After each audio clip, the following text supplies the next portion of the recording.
Millikan's oil drop experiment. British physicist J.J.Thomson had measured the ratio of electrical charge to the mass of an electron using a cathode ray tube in 1897. Later, R.A. Millikan looked to determine the charge on the electrons.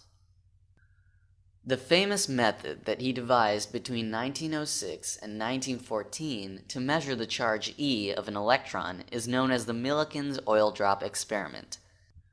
Using this method, he calculated that the charge on an electron was about 1.6 times 10 power negative 19 coulombs.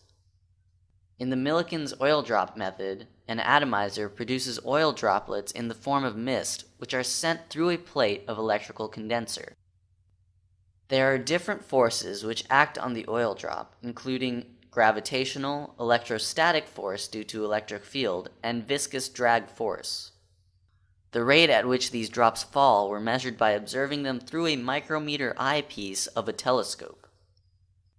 X-rays were passed through the chamber to ionize the air inside.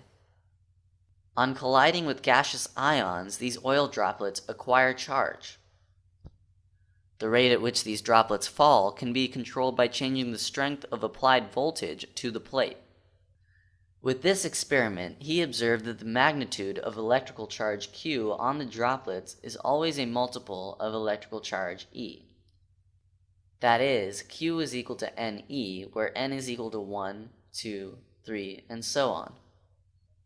Using the value of charge of the electron, the mass of the electron, ME, was then determined by combining Thomson's value of E by ME ratio.